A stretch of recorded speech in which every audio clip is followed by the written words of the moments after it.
ರಾಜ್ಯ ಸರ್ಕಾರವು ಉತ್ತರ ಕನ್ನಡ ಜಿಲ್ಲೆಯ ಉಸ್ತುವಾರಿ ಸಚಿವರಾಗಿ ಸಚಿವ ಲಕ್ಷ್ಮಣ ಸವದಿ ಅವರನ್ನು ನೇಮಕ ಮಾಡಿದೆ. ರಾಜ್ಯದ ವಿವಿಧ ಜಿಲ್ಲೆಗಳಿಗೆ ಉಸ್ತುವಾರಿ ಸಚಿವರನ್ನು ನೇಮಿಸಿರುವ ಸರ್ಕಾರ ಉತ್ತರ ಕನ್ನಡ ಜಿಲ್ಲೆ ಜವಾಬ್ದಾರಿಯನ್ನು ಅವರಿಗೆ ವಹಿಸಿದೆ. ಈ ಬಾರಿ ರಾಜ್ಯ ಸಚಿವ ಸಂಪುಟ ವಿಸ್ತರಣೆಯಲ್ಲಿ ಉತ್ತರ ಕನ್ನಡ ಜಿಲ್ಲೆಯ ಯಾವುದೇ ಶಾಸಕರಿಗೂ ಸಚಿವ ಸ್ಥಾನ ದೊರೆತಿರುವುದಿಲ್ಲ. ಜಿಲ್ಲೆಯ ರಾಜಕೀಯ ವಲಯದಲ್ಲಿ ತೀವ್ರ ಚರ್ಚೆಗೆ ಗ್ರಾಸವಾಗಿದೆ. ಜಿಲ್ಲೆಯಲ್ಲಿ 5 ಕಾಂಗ್ರೆಸ್ ಶಾಸಕರಿದ್ದರೂ ಸಚಿವ ಸಂಪುಟದಲ್ಲಿ ಜಿಲ್ಲೆಗೆ ಸೂಕ್ತ ಪ್ರಾತಿನಿಧಿತ್ವ ಸಿಗದಿರುವುದು ಕಾಂಗ್ರೆಸ್ ಕಾರ್ಯಕರ್ತರು ಹಾಗೂ ಮುಖಂಡರಲ್ಲಿ ನಿರಾಸೆ ಮೂಡಿದೆ. ಸಚಿವ ಸ್ಥಾನದ ಆಕಾಂಕ್ಷಿಗಳ ಪಟ್ಟಿಯಲ್ಲಿ ಮಾಜಿ ಸಚಿವ ಹಾಗೂ ಭಟ್ಕಳ ಶಾಸಕ ಮಂಕಾಳ ವೈದ್ಯ ಅವರ ಹೆಸರು ಕೊನೆಯ ಕ್ಷಣದವರೆಗೂ ಕೇಳಿಬಂದಿತ್ತು. ಆದರೆ ಅಂತಿಮ ಪಟ್ಟಿಯಲ್ಲಿ ಅವರ ಹೆಸರು ಕೈಬಿಟ್ಟು ದಾವಣಗೆರೆಯ ಎಸ್ ಮಲ್ಲಿಕಾರ್ಜುನ್ ಅವರಿಗೆ ಸಚಿವ ಸ್ಥಾನ ನೀಡಲಾಗಿದೆ.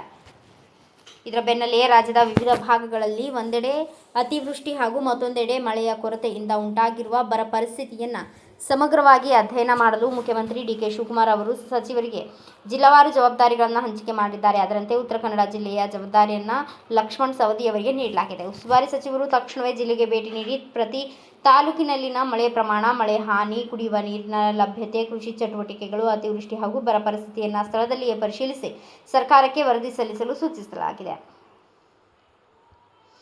ಉತ್ತರ ಕನ್ನಡಕ್ಕೆ ಸಚಿವ ಸ್ಥಾನ ಸಿಗದಿರುವ ನಿರಾಸೆಯ ನಡುವೆಯೇ ಜಿಲ್ಲೆಯ ಉಸ್ತುವಾರಿ ಸಚಿವರಾಗಿ ಲಕ್ಷ್ಮಣ ಸವದಿ ನೇಮಕಗೊಂಡಿರುವುದು ರಾಜಕೀಯ ವಲಯದಲ್ಲಿ ಚರ್ಚೆಗೆ ಕಾರಣವಾಗಿದ್ದು, ಜಿಲ್ಲೆಯ ಸಮಸ್ಯೆಗಳ ಪರಿಹಾರಕ್ಕೆ ಅವರು ಯಾವ ರೀತಿ ಆದ್ಯತೆ ನೀಡಲಿದ್ದಾರೆ ಎಂಬುದು ಈಗ ತೀವ್ರ ಕುತೂಹಲ ಮೂಡಿಸಿದೆ.